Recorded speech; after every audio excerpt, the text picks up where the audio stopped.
Good evening, everyone. Good morning. Welcome to another episode of African Women Empowerment Network. This month, we are celebrating Women's Month, and I'm very, very honored and privileged to have with us Comfort Dondo. She's joining us all the way from America, but she's traveling all around the world doing loads of work. Comfort is a remarkable woman. I was just telling her how she really inspires me, and she's making a great difference in the world in the working with victims of domestic abuse and other areas. Comfort is joining us from America. Welcome, Comfort. Well, thank you. Thank you so much for having me. It's morning time still here. It's a Yeah, privilege to be here today. Thank you. thank you. Right. So I'm just going to read Comfort's bio, a little bit of her bio. She's a seasoned transformational speaker who travels extensively around the world, advocating for the safety and empowerment of domestic violence victims and survivors. She's based in Minnesota. Comfort strengthens the voices, champions the rights, and changes the lives of vulnerable women. She's restoring their hope and dignity. Through keynotes, workshops, and one-to-one consulting, she provides tools, techniques, and strategies that help increase their morale, build confidence, and work towards positive advancements of survivors. She speaks with contagious enthusiasm. She ensures that her audience are left with clear strategies to achieve their desired outcomes with guidelines to create sustainable solutions to their challenges. Due to her lived experience, she's a survivor of domestic abuse. Her empathic approach enables survivors and victims to get unstuck, motivating them to function more effectively. She has spoken in various organizations and has participated in organizations like the UN Commission on the Status of Women, held at the UN headquarters in New York. Um, she has spoken in various areas, moderating high profile meetings, discussing ideas, realities, responsibilities, and challenges of amplifying the voice of social justice for women, girls, and the victims of domestic abuse. Comfort has also been featured in various international press and media, including Voices Magazine, Women of the World TV, Star Tribune, Post Bulletin, The Herald newspaper, and Voice of Africa News. She's a regular guest on various podcast platforms. She's won multiple awards, including Advocate of the Year from Violence Free Minnesota, Coalition on Ending Violence 2021. She's won quite a lot of awards. Comfort is also an author. She's written books, including Facing the Giant, which sold out of its initial mass print within the first month of publishing. She's now working with one of Oprah Winfrey's favorite guests, Dr. Tererai. She's also my favorite. With a trend on an anthology women's project called Sacred Promise, amongst other collaborations with her organization. And she's available to speak or to do work to speak. If you'd like to invite her, I'll put her details in the bottom of the live when we are finished. Thank you very much, Comfort. My name is Catherine Jenga. I am in United Kingdom. Please let us know where you're joining us from, our guest. Welcome, Comfort. So maybe we can start with you telling us a little bit about yourself, your background. Yeah, thank you so much again, Sister Catherine Jenga. Thanks for having me on this platform. It's a privilege and an honor. So my name is Comfort Dondo. I am born and raised in Zimbabwe, Harare, Zimbabwe. Moved to the All right. United States when I was 17 with a Okay. small backpack and a big dream. I came for college, Oh, and yeah. life would take me on a very tumultuous path, which all of it I count blessing, including being a Mhm. survivor of domestic abuse.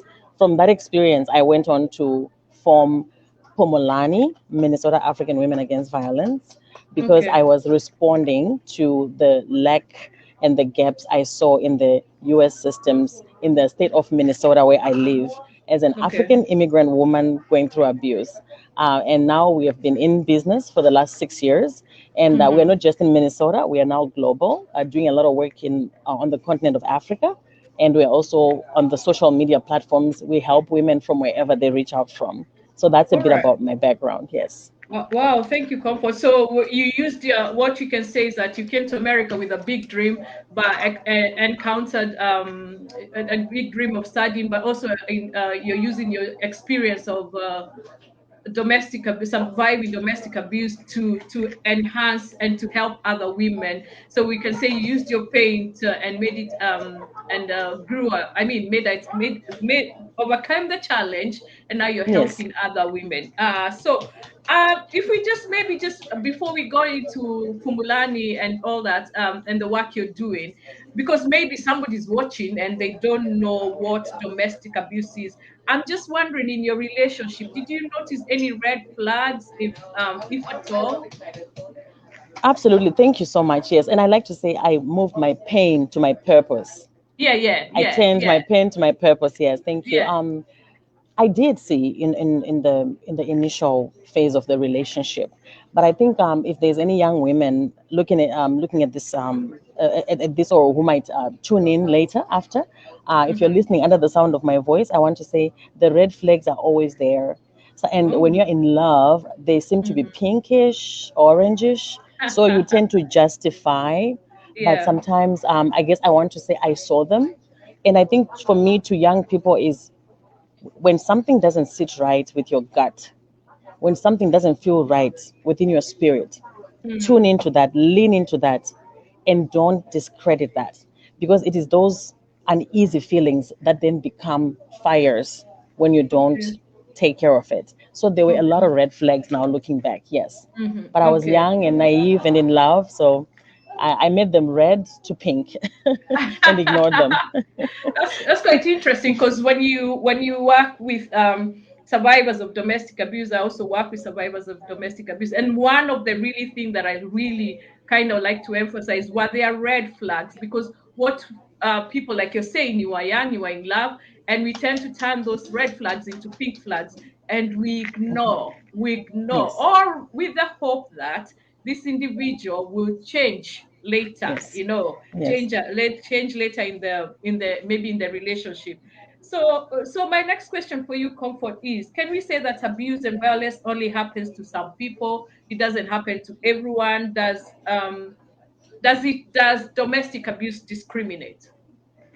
Thank you. I love the question. No, domestic violence does not discriminate across all socioeconomic status, Mm-hmm. creed, Mm-hmm. religion, and that's always an assumption, right? Maybe those people, it happens to those people.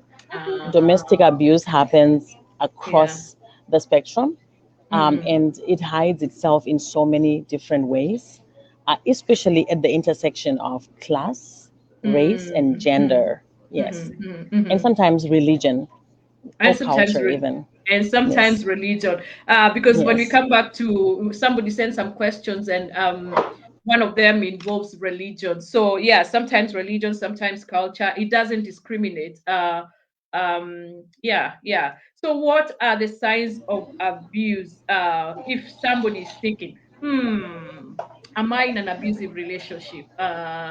Is this what is normal in a relationship? So what would some of the signs somebody would say, I think I'm going through abuse, you know? right. That's a very hard question, but I'll give a high level response to that. Mm-hmm. Um, I say when it does not feel like love, it's not love. When you're in a Uh, relationship that makes you feel less than mm-hmm, yourself, mm-hmm. when you're in a relationship where Oh, you start yeah. to change who you Mm-hmm, are mm-hmm. to Yeah. accommodate the other person, don't get me wrong, you have to Mm-hmm. meet with the other person 50-50. But when you start to compromise your values, and I've heard Uh-huh. a lot of survivors say, I lost myself. When you start to have the Mm-hmm. feeling of losing yourself, I Yeah. say again, lean into that and ask, why is it that I have to change who I am in this relationship? Mm. Some of the Yeah. symptoms and signs include financial abuse, either Yeah. either overly gifting you with things that can be used then to trap you, or if you are a Mm-hmm. woman who is doing well for herself, sometimes the financial abuse is vice versa, where they are takers. They're always taking from you and Mm-hmm. depleting you, right? So it comes Yeah. two parts. There's Yeah. also the verbal abuse, which I call gaslighting, where Mm-hmm. Mm-hmm. they will start to question you on things that you have done, and they will be second guessing you until you yourself start to second guess yourself. I've Yeah, had yeah, survivors who say I had to record conversations because I felt like I was going crazy. yeah, yeah, yeah. Yes, the other signs I can think about is the whole. It's a spectrum of just the demeaning, and Mm, I mm, say it's a slow fade. It comes in mm, slowly. It mm, comes as sarcastic comments sometimes, and mhm, those are mhm, not to edify you, but to make you feel less than. And mm, then mm, the mm. one that happens a lot as well is isolating you from your comfort zone, isolating you from your family, from your friends, so they can Yeah, have control. And yeah, yeah, then by the time it gets to the physical, which people yeah, always want to associate the physical with abuse only, yeah, it is yeah, yeah. those symptoms would already have started happening a long time ago. Yeah. Right, right. So when you think about it, so I think personally, I think having worked with survivors of abuse or having read about abuse, what you notice is abuse is more about control. You know, the overall thing is about control. So all these Yes. things, there's a bit of it. So to control you, I must isolate you. To control you, I must make you feel bad about yourself, like the demeaning effects, the comments, the threats. So it's mostly all about abuse. I mean, control. And the one you talked about, financial abuse. The most sometimes they not sometimes in most cases you notice that takers. So people will take away if somebody has loads of money, they'll use their money, this person's money, Yes. and Yes. also you sometimes you notice that say for example they have a joint account, but this even though the account is in both their account their names, it's only one person using it. So those are really good points that you've emphasized. And my next question was also just telling us about the different forms of abuse. So you've dealt with that. So personally, I'm wondering, in your relationship, how did you deal with the emotions that come with abuse, such as shame, guilt? Thank you. So abuse has a cycle, right? We call it the cycle of power and control. Yeah, And yeah. part of the control is to control the narrative of who you are. Your Mm-hmm. abusers will isolate you from your circle of friends and family, Mm-hmm. but then Yeah. they will start to frequent those circles and start to control the narrative of who you are as a person. And Yeah, yeah, yeah. mostly they do it so in such a charming way that your friends Mm-hmm. and family will start to actually question you about your own behavior. And Mm. myself, how I dismantled shame was to speak out unapologetically Yeah, about my yeah, yeah. story. It was to Yeah. take the narrative Yeah. control back. And Mm-hmm. as I shared my story, I started to unravel the layers of lies and Mm. guilt and Okay. shame and Yeah, yeah, yeah. isolation. Yeah.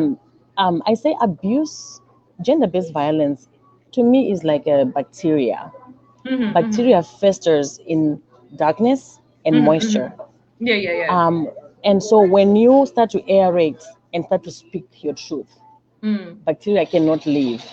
And that's what I urge a lot of women to do is speak up. Well, of course, don't go and press the live button and speak up. It might be harmful. Start Mm. speaking up to the people that you trust. And Ah. if anybody is if anybody's invalidating you or Mm-hmm. negating you, Mm-hmm. find the next person that can just listen to validate what it is that you're feeling. Yeah. So breaking the silence will Mhm. dismantle the shame and guilt. That's what worked for me in my personal Right. experience. Right. So you broke the circle of guilt and shame by speaking, but by speaking to the right people, speaking to the people Yes. you trust. Because Yes. one of the things that I've noticed, or I kind of emphasize to the ladies I work with or we worked with, is you must have a circle of trust. Because you find Yes. that, especially us in the African community, when you go and tell someone that you're probably going through domestic abuse, they probably have gone through it and they're like, yeah, so what? This is normal. I mean, just get over Yes. it. So, but since you're working towards leaving the abusive relationship, you must learn to find out who is my circle of trust, who is my circle of trust, who is going Right. to stand with me. Because also, I also interviewed another lady here, she's from America as well, and she said that her ex-partner poured hot water on her while holding her baby because she had been planning. That day was the day she was going to leave. And on that day she was going to leave, she is very sad. It makes me sad to think about it. She had disclosed to a friend of hers. They were planning with a friend that today is the day Mhm. she leaves. And you know what that Mm. friend did? She went and told the husband. Yes.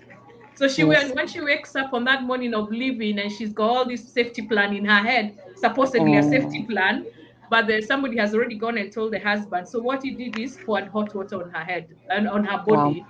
So Um, and she was holding the baby. Fortunately, that didn't go on the baby. and the So yeah, baby. so what you're saying, the cycle of trust is quite inspire. I mean, essential, and planning as having a safety plan. So, what would you say inspired you to start your organization, Phumulani? Pumalani was birthed out of pain Mm-hmm. and a need to find a solution. Mm-hmm. I remember sitting in on a friend's couch about 3 a.m. in the morning. Mm-hmm. My children were laying on the other couch because we were homeless, and Right, right. I had been through several domestic violence shelters. Okay. That when I went to them, it did not feel like home because there were rules that it almost re-traumatized me. It felt like jail. It felt like a refugee camp, as some of the women have said. There were rules in there that, for me, as an African mother, as an African immigrant woman, it felt restrictive. So Mm. I opted to staying with friends. Mm-hmm. I couch hopped a lot, sometimes in my car. Mm-hmm. And when I realized in that one morning, the Lord woke me up and I had a vision about creating a place and a space for my fellow sisters and All other right. women, other black women who did not quite fit in the mold of the mainstream domestic violence shelters. Okay, okay. I wanted to create a place that would be culturally honoring to the women who were coming Mm. into the space. And Yeah. 2018, that February, cold winter, with my three babies in a friend's apartment, I wrote my first proposal Wow. to create what then would become Pumulani from the Yeah. Bush Foundation. And that Wow. was what birthed Pumulani. I wanted to just solve a social issue I witnessed in my community. Yeah, yeah. Yes. Hmm. Wow, wow, wow. That's very, very, very inspiring. And as somebody who works in mainstream shelters, I'm just wondering, what did you find restrictive? What did you find restrictive? Maybe Absolutely. somebody from Surrey County Council is watching and might. Yes. Yeah, yeah, yeah, yeah. Yeah, so if we look at the anti-violence movement, it was here in America. It was birthed out of the feminist movement. The feminist movement was led by mostly middle class to high class white women, Uh, yeah, liberals. yeah. When they were designing these programs and these shelters, they did not have the black woman or the African immigrant woman in mind. Our demographics have changed disproportionately over the years because of the wars. Like where I live in Minnesota, we have two of the largest immigrant communities from Liberia Mm-hmm, mm-hmm, and mm-hmm. Somalia, right? Because when we have African immigrant women going into a mainstream shelter that was designed for white women, our families don't look like the middle class white family. African women, we normally stay with extended family because of the Uh, war. I might have right. my sister, my orphaned, my late sister's teenage boys. I might still want to flee the abuser, but maybe move Mm, in with my mother-in-law, because Africans, we married the whole village. mm, mm, So, mm. so I noticed that a lot of African immigrant women, when they're going through abuse, they will have to choose between going to shelter, leaving the whole family behind, or staying and enduring abuse until they figure Plan B. Which in Mm, that mm. time frame they get killed. We have Yeah, yeah, had our fifth homicide cases of this week. yeah. So I think what I noticed is that those lack of culturally specific solutions is what was lacking here in Mm, Minnesota, and I think okay. it's also lacking elsewhere. To Yeah. consider that African immigrant women, when they're fleeing domestic abuse, they're not helpless. They Mm, just mm, want someone to support them.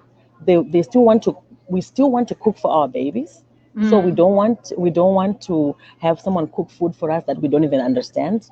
I remember a Kenyan sister who just gave birth and she had fled, and our home, because I do have a home for women. Yeah, It was yeah. full. It was to full Hmm. capacity, and Yeah. she went to a mainstream shelter, and she was nursing, and they were giving her cold salad. And you know, in our culture, in our tradition, when you are breastfeeding, Yeah. you have to Yeah. eat certain foods, and Yeah. so there was no accommodation for that. Yeah. And Yeah. so those are some of the things. And people might think food, who cares? It's Yeah. just Yeah. food. Yeah. Be thankful you have a roof over your head. Mm-hmm, But mm-hmm. food is a huge part of our culture. Yeah. Yeah. It's a Yeah. huge Yeah. part Yeah. of who we are. And Yeah. so Yeah. so those are some of the gaps that we saw and that we're trying to address here in Minnesota. Hmm. Right, right. So I Hmm. just want to welcome our guests again. We have Anusa watching from England. We have Ruth watching from Zimbabwe.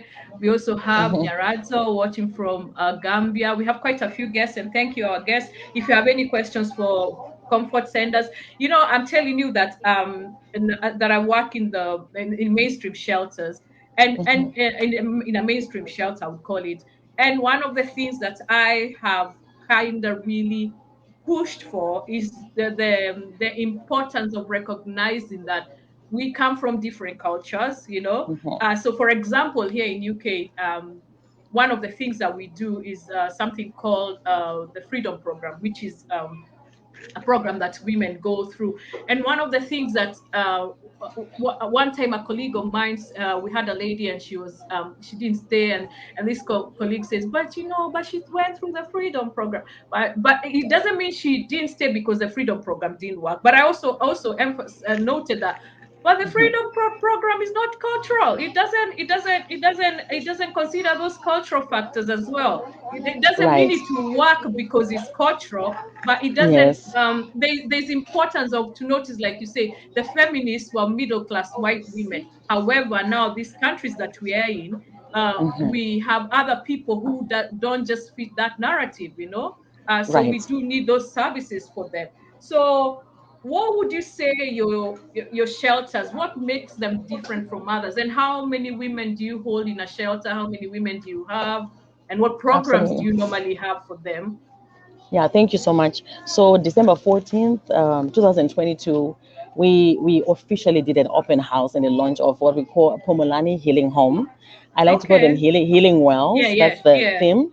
yeah. Um, these are not shelter. Let me just correct Mm-hmm. that. It is Yeah, actually yeah, a home. It's a healing yeah. home. It's Right. a single family home, beautifully designed with Mm. trauma in mind. So they're trauma informed, trauma designed All right. spaces. Yeah, yeah, yeah, They have yeah. warm colors. They hold up to 5 women Mm-hmm, mm-hmm, or 4 women. Two of them might have children. It's 6 bedroom. mm-hmm. We have 2 kitchens because I know that African women love to cook. So I Yeah. wanted to accommodate for. We added on one more kitchen in the other home, so that Mm-hmm. they can cook their food and feel at home.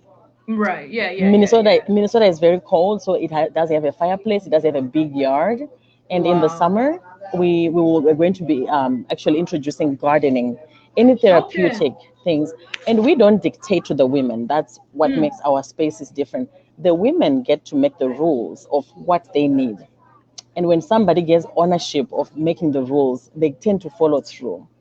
Right. As far as programming is concerned, again, the women have the say in what they need and what they don't need.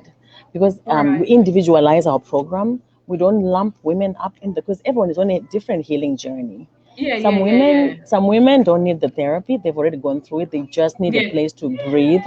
Some Yeah. women are needing more hand holding, and so our program is it's very open. It's very open like Right. that. Um, the other parts of the program we do is we do connect. We have relationship with some real estate investors where if a Okay. woman is referred to us and she has a lot more children, we can Mm-hmm. make sure we find a housing, a single family home, a town home. We support her with the first month's rent, damage deposit, Mm-hmm. and whatever else she needs to get back on her feet. Okay. My favorite part of our program is the coaching or the Mm. mentorship, aligning women with mentors and coaches who have been Mm-hmm. through abuse but are now successful. Because I Yeah, think yeah. the only liberation that a woman can truly have out of the cycle is to be financially liberated Yeah, yeah, and yeah, yeah, healed. yeah. Yeah, So yeah, yeah. that's our program right now. We Wow. So currently you have three women in one okay. of the homes, and 3 women and the child. She just turned 18, and then we have another home, several more homes that we refer women to that we have Wow. partnership with investors. Yeah. Right. Right. So you're doing a really great job, Comfort. Really, really great job. And it sounds as if the homes and I like that you call in that we call them healing homes, because I think that word shelter has a negative a negative it carries a negative thing about it. But so healing Stigma. home sounds, yeah, stigma sounds Yeah. better. And Yes. also I like that your programs are, they sound client led, you know Yes. Absolutely. they do sound client led. And so Yes. we have someone here says, I know that's Nuru, one of my admin as well. We do a lot of work together. She says that's very inspiring. You didn't waste your pain, from pain to purpose. That's very powerful. And then we also have Nancy Favors, who says she finds the mentorship so inspiring, the mentorship. So Mm. yeah, so if we have, you experienced any challenges? It sounds, I know it's not easy. What are some of the Hmm. challenges you experienced in your journey, perhaps as a survivor of DB and also a service provider? Thank you. Challenges, yes, those who always come. I think one of the main challenges is challenging the social norm, the status Mm, quo, mm, because this is a movement that was birthed before even my time. And yeah. so as a younger African immigrant woman coming to challenge, sometimes people take it personally that you're challenging Mm-hmm. them, but you're just Mm. challenging the system. And Ah, so you get pushback, right? This is how we've always done things, a lot of pushback. yeah, yeah. um, I think the other challenge that we continue to face, whether we're doing the work in Africa or we're Yeah. doing the work here in America, in the Americas, is bureaucracy. Sometimes Mm, the bureaucracy and the rules, and this really, if you look at who is normally legislating some of these rules, it's mm. mostly middle class to richer white men. So Yeah, they yeah, don't yeah. have the experiences of the women on the ground, and so navigating that and trying to change policies is very Mm, challenging. And then I mm, also have to say the third one is going to be a little bit hard pill to swallow, but I have to say it, especially for the advocates that are in the field. Most of the mm, people that are driven to this work are coming from some kind of trauma. And what mm. I've learned in my last 15 years is that hurt people, Right, right. right? Okay. Yeah, And yeah. when you're trying to do this work, there's a lot of secondary trauma that comes, but there's Mm, also a sense of unawareness of, even as we work as advocates in this space, we're not aware of how we might re-bruise each other's wounds. yeah. Yep, yep, So yep. as a survivor who is now an administrator and an All advocate, right. Yeah. sometimes I have to step aside and say, is that my client talking or is that pain talking? And Right. sometimes when you're tired, it's hard to step back and be that bigger person, right? Yeah, So yeah. I think the challenge is to find enough resources for self care and enough awareness for self care for ourselves so that our cups are full when we are Mm, serving the survivors. mm-hmm, mm-hmm, mm-hmm. That's been one of my main challenges. I think Right. I'll leave it those three. Yes. Yeah. So I really like that when you said, especially when you are a provider, like an advocate. And yeah, what you said. Yeah. What sometimes one of the questions that I like to ask myself as an advocate is, how is that serving me? Is it serving me or is it serving my clients? Yes. Because I might Absolutely. also be taking things personal, but at the end of the day, you think about this person who I'm helping. They've come with loads of trauma. And Yes. what am I doing right now? Is it serving me or is it serving my client? And if you think about it that way, then you might end up going the extra mile. But Absolutely. we and I think also the re-traumatizing thing is quite important, that the self-care for us as providers is quite important, and to have awareness. What am I doing? What is this leading to? What role does this serve this person? How is this serving me? Because Absolutely. yeah, because also, yeah, there's also that thing of, I want to rescue, I must rescue. If I'm rescuing and they don't Hmm. want to, they're not falling into the rescue category. I Yes. remember something my supervisor said to me, very important, which Hmm. she said, you're only part of their journey. You are just a small part of their journey. So don't take it personal if this person that you're trying to help is not really buying what you're, if we can say, selling to them. You're only part of Yes. your journey. You only do a little bit, and then the next bit somebody else helps. Anyway, so moving on. Absolutely. Hmm.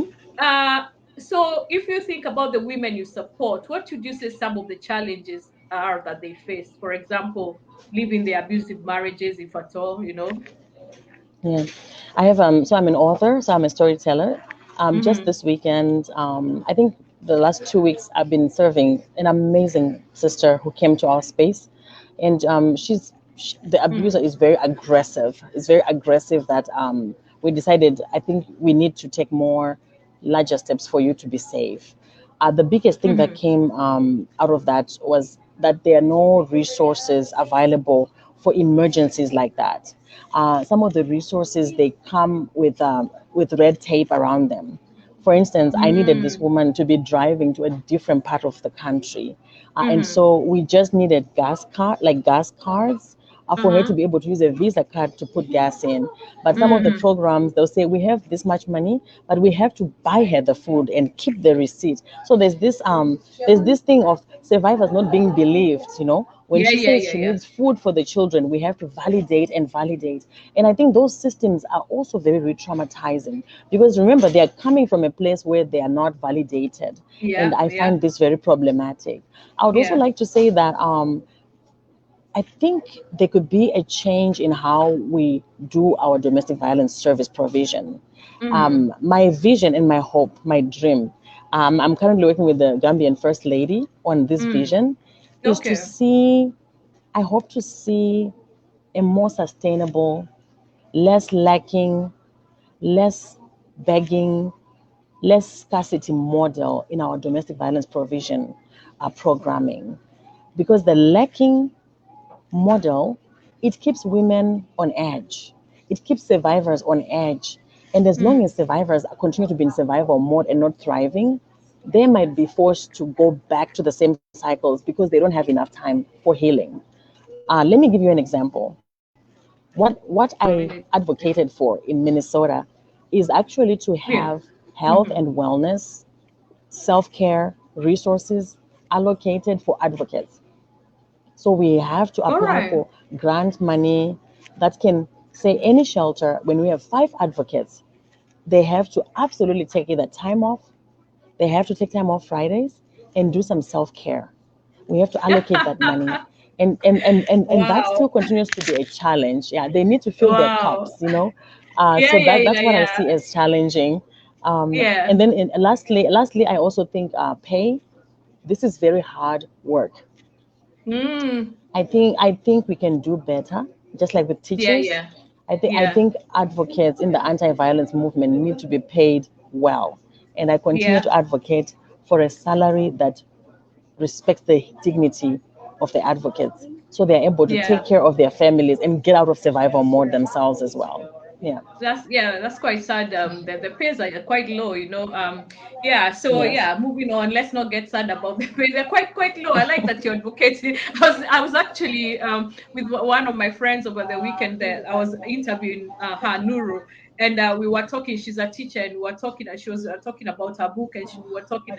And here in UK, you have quite a few strikes going on. Teachers are striking, train drivers are striking, blah blah blah, Wow. striking. And I said, we charity people, we also need to strike. The pay is really little. And one Yes. of our friends also joked and said, but you're a charity, you give services. So, but No. still, No. the pay is quite little. And like you said, we really do need to fill our cups. I was laughing when you said that you guys have Fridays off to go and as self-care, which is very, very important. But I like that you're doing that. That is very, very, very, very Absolutely. important. Right. Absolutely. So my next question, we're not too far from finishing, and then we have a few questions from people. So there's probably a woman or a man, because we know men also experience DV, experiencing abuse, but they are not quite sure if it is or even don't recognize. So what would you say they should be looking out for? You know what? I think I asked you this question before. Yes. What some of the things you said is that when it doesn't feel right.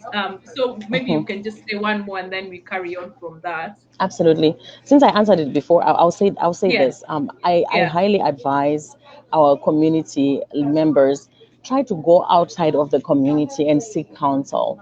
When Mm, the story you mentioned of the sister who told a friend and the friend mm, disclosed is very, it's very too mm, common, too common. mm. I think if you feeling those unsafe feelings, try and seek a professional, a Mm. counselor who is objective and from outside. Yeah, yeah. What I find with professionals is they will give you names to what's going on to at you, what's happening to you. When Right. they tell Yeah. you that he's gaslighting you, you will go Yeah, and yeah. research what is gaslighting, Yeah, so that when yeah. the abuser is doing those behaviors, you'll pinpoint. Yeah. So I think if you are in a position in a relationship that's not safe, I would say safely look for a professional you can talk to, so you can Yeah. organize your thoughts and you can start naming things as well. Right. Yes. Okay. So Yes. if we just take some of the questions from the audience, Yes. we were sent this question, and I know the lady who sent me this. She's a minister of the church, so I know why she Hmm. sent me this.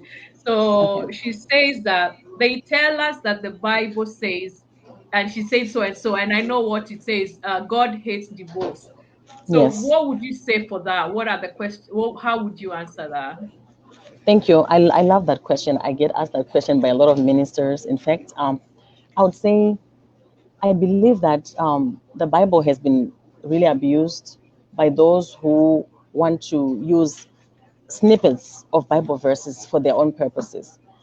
My Mm, understanding of the true doctrine of mm-hmm, Jesus Christ is that mm-hmm, everything in the Bible is about Christ. Number one. Number mm, two, when the Bible talks about marriage and divorce, marriage is talking about man and woman, the church being the woman, and mm-hmm, Christ being the man, the head of the church. mm-hmm. And so, anytime the Bible talks about marriage, it's talking about the marriage between Christ and the church. But then, how that translates in our personal lives is that we have to look at the qualities of Christ. What are those? Love. He is love. What is love? It's patient, it's kind. We know all those qualities. So then, Okay, when yeah, you turn yeah. around and in the marriage, it's loveless, right? Mm, It says the Lord hates divorce. But mm, that's just one statement. What does he say about that? The all Lord right. hates divorce, but there's also conditions of when you can file for divorce. And Yeah, yeah, unfaithfulness, idolatry is one of those, right? yeah, So yeah, I would like to urge people to let's read the Bible in the right context and yeah, understand before we can use it, because I know yeah, it's used sometimes to the religion has been used to subdue women. I would yeah, read the yeah, whole verse. I'll yeah. give you a last example. There's a Bible verse that says, "Children, honor your parents, so that Mm-hmm. you may have a long life." But then people only quote that part. They don't go to the next part Yeah. of that verse that says, "Parents, do not provoke your children." Yeah, yeah, Right. yeah, yeah, So yeah, so to the minister, I hope I answered the question well. That's my understanding. Let's understand the context of the whole yeah, verse, yeah. and then weigh out the spirits. If it's not Yeah, loving, yeah, yeah, yeah, a yeah. woman should That's not quite stay. important. Yeah, because Yes. if you Yeah. think about it, if someone is in an abusive relationship and sometimes Yes. they really end up really bad, and I mean, I think it's also wrong that you're not wrong. I mean, it is. What are you showing your children as well? You know that it's Yes. okay for them to be abused. That it's okay Yes. that to be for them to be shown that they're not good enough. You know, to be belittled, to be stepped on, and all that stuff. Anyway, Yes. the next question is love and submission. Which comes first in a relationship, in a marriage? Thank you. I love the topic of submission. Mm. Submission for me, you submit. I want to ask the question: what do you submit to? Yeah. You submit to a king who Mm-hmm. has a vision, and you Mm-hmm. become the helpmate of that man. But if Mm-hmm. you're in Mm-hmm. a relationship where there's no vision, the man has no vision, or he's Mm. abusing you financially, what are Yeah. you to submit to? Yeah. For me, love is wholesome. Love is healing. Love Yeah. is healthy and safe. And when a woman feels safe, it's Right. very easy for a woman to submit. So I Yeah. don't Yeah. think one comes first before the other. I think they Yeah. move in the same line. Where Yeah. there's Yeah. love, the man Yeah. does his duty, he provides. Yeah. And the Yeah. woman then automatically submits under his authority. Yeah. The Yeah. issue we see with the last surveys we did on the hikes of domestic violence in our community has been Mm-hmm. the reversal of roles. where some men are beginning to feel insecure because maybe the woman is making more money and she's feeling like Mm, she's the provider, and then there's no submission and the love is mm. gone, and then now there's more fighting. So Yeah, I think yeah, those two, they come together. And yeah, again, yeah. I'll say in ending, most women talk about they want to submit to a vision, to someone who has a Uh, vision. yeah, yeah, Yes. yeah, yeah, yeah. Hmm. So, right, thank you. So, one last Yeah. question and then we'll continue. So, I was send this question and I did forward it to you. Imagine you live an abusive relationship when the kids are young, so they're under seven, Yes. Hmm. and they forget the abuse they Hmm. witnessed and they decide to focus only on the good stuff the abusive parent did. In the meantime, you don't want to talk negatively about your ex because you don't want to negatively influence the children or put them against Hmm. their other parent. The Hmm. question is, do you ever bring up the abuse you experienced to the children or you just omit it from them? Is there an appropriate time to talk about it or we never talk about it? Wow, that's a very, very loaded question. I'll try to answer it Yeah. the quickest way because I know we are running out of time. Yeah. Um, that's a very complex one with children. When Mm, children have witnessed it when they are little, children always remember. mm, I would mm, say to this particular question, I would say mm. discern when it's an appropriate time to talk about certain Yeah. things.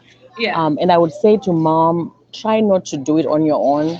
Be in a Mm. safe space with a counselor Yeah, and yeah. talk about things. I Yeah. think what I find with child therapists is that they are very good about pulling out information from children. Mm, My mm, children experienced it. I never mm, speak negatively about their father, but I mm, know they're going to grow up and read my book. mm. We went through counseling, and the counselor started pulling things out of my kids, and you'll Yeah, be yeah. amazed at what kids keep inside. And I Yeah, think yeah, it's yeah. important, not to just keep quiet about it, because you Yeah. don't want that trauma staying inside them. You want them to Yeah. process it now so they can be Yeah. more healthier adults. So I would Yeah. say seek professional support, Yeah. and the Yeah. therapist will know how to navigate that. That's my best Yeah. answer, I think. Hmm. Yeah, yeah. I was just wondering, with that question, whether the children, she says they choose to remember the good stuff. So probably it's still there, but for their own self mechanism, self defense, they choose to remember the good stuff. But you've said quite a good thing. They should seek counseling as a family, and the therapist will pull them out. So, Comfort, you're Yes. also a published author. Would you tell us some of the books you've published, what they are about? Yeah. Thank you. Yeah. So my first book um, that I wrote while I was going through my struggles Mm. in terms of journaling. It was my therapy that time. It's called Facing the Mm. Giants, and it's Okay. really a book. It's a love letter to any woman or even any man, anyone who finds themselves in a place where they've had to face giants or are afraid to Mm-hmm. face giants. I talk about the giants of immigrating, the giants of Mm. systems, George Floyd that happened here in my city, for example, all those All giants right. Yeah. that Yeah. we Yeah. have to face. It is also a self help book. I talk about the problem, but I also suggest solutions, and I have a journal Mm. in the back of the book. Okay. Um, so that's book number one. The second book we wrote with Dr. Terry Trent, as you mentioned, Mm. Yeah. Yeah. and we're going to be in UK for some awards Oh. April Oh. Wow. 18. So I hope to meet you Oh. in Wow. person. Yeah. Yeah, come and meet Dr. Trent. She'll be there. It's All called right. and it's an anthology. So it was written by 33 women from all over the Yeah. world, and it's Yeah. called A Yeah. Sacred Promise. It's a book that I really would encourage every woman, every young woman, to Mm. get a copy of. There are powerful stories of women in that book. I am working on my third book right now. It's Wow. called The Gift in Pain: Mm-hmm. Mm-hmm. How to Mm-hmm. Move Past Pain to Thrive. That's my third book that I'm working on. So I'm looking forward to that. Wow. Congratulations. Congratulations. That's very Thank you. inspiring. So I know my friend Nuru is also watching. She's a children's book author. I'm sure she's Nice. very inspired by your story and Yes. your writing. So what would you tell other women who'd like to perhaps leave an abusive relationship, but maybe they're afraid? Because I know it's not usually very easy. So what would you tell? Yeah. I've been asking my clients and even my staff this question: If you had 30 days to leave, what would you regret not having done? Mm. If you Mm. had 30 days to live, what would you regret not having done? Would Mm. it be living your life and enjoying the sun on your face without fear of another person? Wow. Would it be to be a mother to your children in a free environment where you get to be yourself unapologetically? Yeah, So yeah, yeah. if you're contemplating living, and a lot of African women do this, and I think even a lot of my American white sisters, I've heard this too. I'm staying Mm. for the children. Aha. That is the last excuse. The Yeah. children desire to see you happy. The Mm-hmm. children do not like a toxic environment. Mm-hmm. It builds toxicity in their system, and they get to be adults with a lot of mental health issues if you don't live on Yeah. time.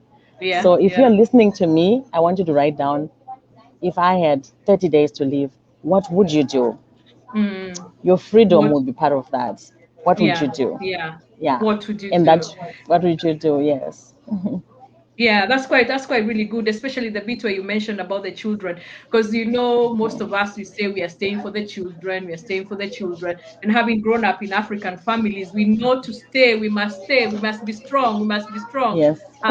Yeah. So anyway, so or my last question, and thank you very much to our audience. Vanusa says, thank you for this interesting conversation, very insightful. My sister Ruth is watching from Kenya. Thank you, Ruth, for watching, and all of the other people who are supporting. What would you tell another woman who would like to make a difference like you are? Because I know I was talking to a colleague of mine, and they've also gone through this.